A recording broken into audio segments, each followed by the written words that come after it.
Bismillahirrahmanirrahim. Assalamualaikum warahmatullahi wabarakatuh. Bagaimana kabarnya teman-teman semua pada hari ini? Alhamdulillah, luar biasa. Allahu Akbar. Yes. Alhamdulillahirrabbilalamin. Teman-teman yang solih dan solihah, alhamdulillah hari ini kita bisa kembali belajar PABP ya teman-teman. Sebelum kita memasuki pembelajaran kita hari ini, mari sebaiknya kita sama-sama berdoa ya teman-teman ya. Berdoa agar pembelajaran kita diberikan keberkahan oleh Allah Subhanahu wa taala. Silakan Anda berdoa, duduk yang rapi, tangan diangkat, kepala menunduk. Mulut mengucapkan doa mau belajar. A'udzu billahi minasyaitonir rajim. Bismillahirrahmanirrahim. Raditu billahi rabba wa bil islami dina wa bi Muhammadin sallallahu alaihi wasallam nabiyyan wa rasulah. Rabbi shrah li sadri wa yassir li amri wahlul 'uqdatam min lisani yafqahu qawli. Rabbana zidna ilman nafi'a warzuqna fahman wasi'a wa amalan mutaqabbala birahmatika ya arhamar rahimin. Walhamdulillahi rabbil alamin. Alhamdulillahirabbil alamin. Teman-teman, kita sudah berdoa sama-sama ya. Jadi sekarang kita melanjutkan materi berikutnya ya teman-teman. Nah, hari ini kita masuk pada pembelajaran kelima. Pembelajaran kelima atau juga bab kelima ya teman-teman, yaitu tentang inti ibadah sholat. Nah teman-teman, pembelajaran kelima yaitu sholat kewajibanku. Sholat merupakan tiang agama. Barang siapa menegakkan sholat berarti telah menegakkan agama. Barang siapa meninggalkan sholat berarti meruntuhkan agama. Sholat itu kewajiban yang telah ditentukan waktunya bagi orang-orang yang beriman. Nah, jadi teman-teman, sholat itu merupakan tiang agama ya teman-teman ya. Tiang ya, coba antum bayangkan. Yang namanya tiang itu seperti apa teman-teman ya. Bentuknya tiang itu seperti apa, coba antum bayangkan, antum lihat ya di sisi-sisi rumah antum ya. Nah, sama halnya dengan rumah ya. Rumah kalau misalkan tidak ada tiangnya, mungkin gak ada atapnya teman-teman. Gak mungkin ya, karena bagaimana atap itu mau tegak ya, bagaimana atap itu mau nempel aja di atas kalau misalkan tiangnya di sekelilingnya itu nggak ada ya, di samping-sampingnya itu nggak ada. Nah, begitu juga teman-teman dengan kita umat Islam ya. Bagaimana kita bisa menjalani kehidupan ini kalau misalkan sholat tidak kita kerjakan? Nah, itu teman-teman. Jadi di sini saya harap semoga teman-teman semua ya itu melaksanakan sholat 5 waktu full ya. Kayak teman-teman ya, jangan sampai ada dari teman-teman itu yang masih Ustazah Anda masih bolong-bolong sholatnya. Ya Allah, jangan sampai ya teman-teman ya. Teman-teman sudah kelas 3 ya, umurnya udah berapa? Udah ada 8 tahun, 9 tahun ya teman-teman ya. Itu udah besar ya.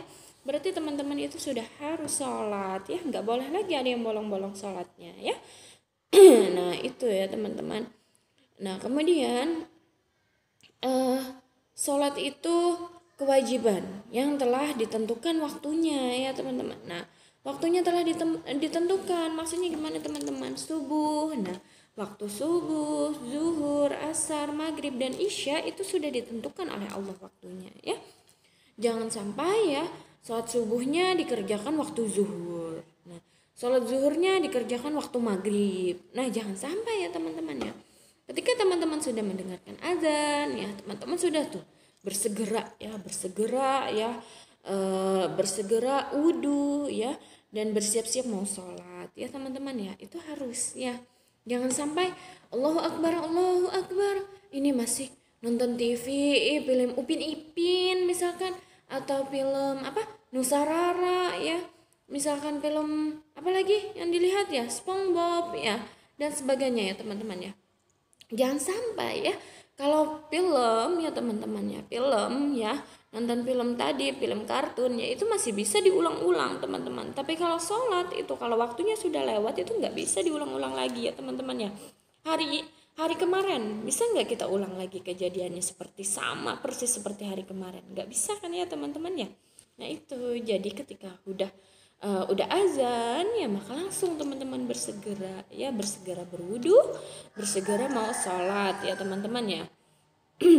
Nah kemudian jangan sampai teman-teman sholatnya lalai tadi ya hanya karena nonton TV atau main HP ya.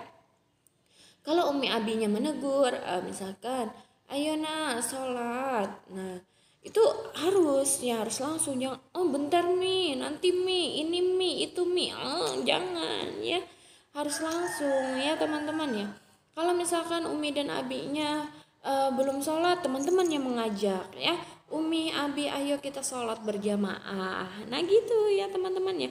Atau teman-teman ada adik atau kakaknya juga di rumah diajak ya, kakak, adik, ayo kita sholat berjamaah ya, karena dek gitu ya bilang sholat berjamaah itu pahalanya 27 derajat loh daripada sholat sendirian. Nah itu bilang ya, kalau teman-teman sholat sendirian itu pahalanya hanya 1 derajat. Nah hanya satu aja tuh, tapi kalau teman-teman sekali sholatnya berjamaah itu pahalanya 27 derajat. Coba bayangkan teman-teman, banyak kan pahalanya yang diberikan oleh Allah.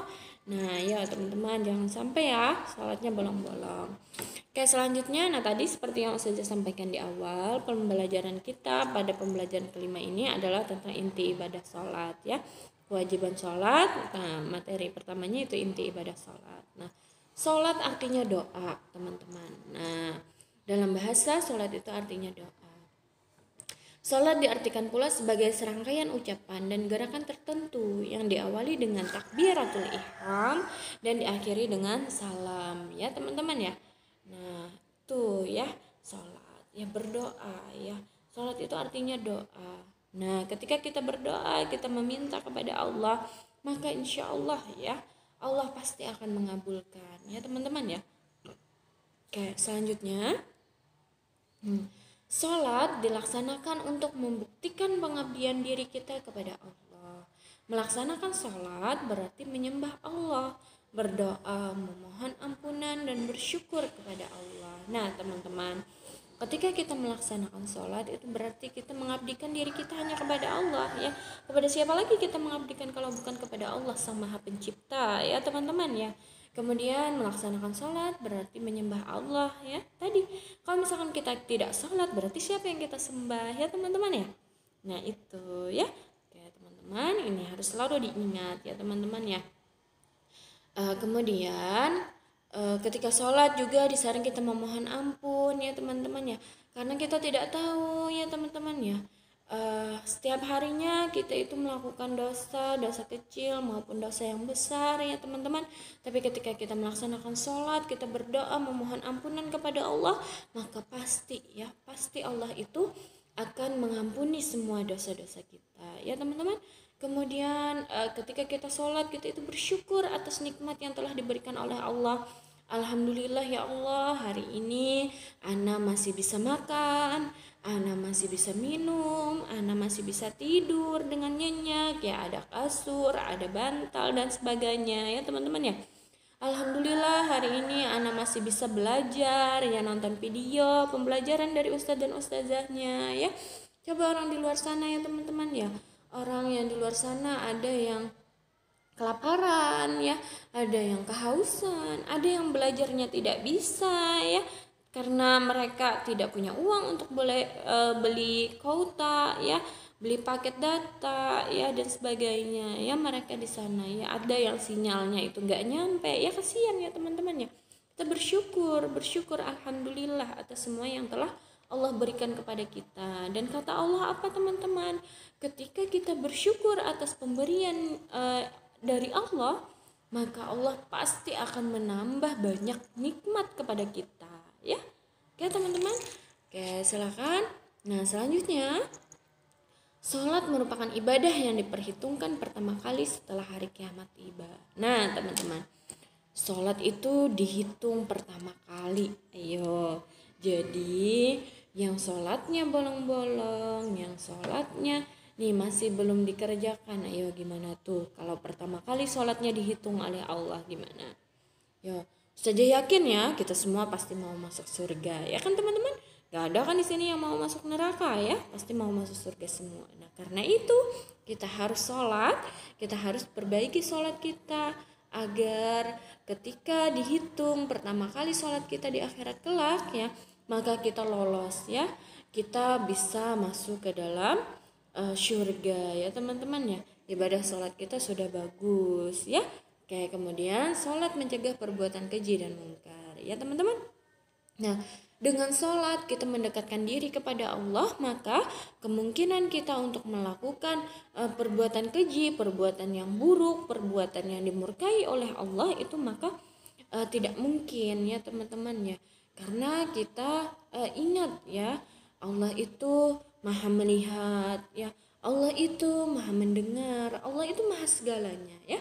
Bahkan kita mau sembunyi di lubang semut atau lubang apapun itu, kita pasti kelihatan oleh Allah ya teman-teman.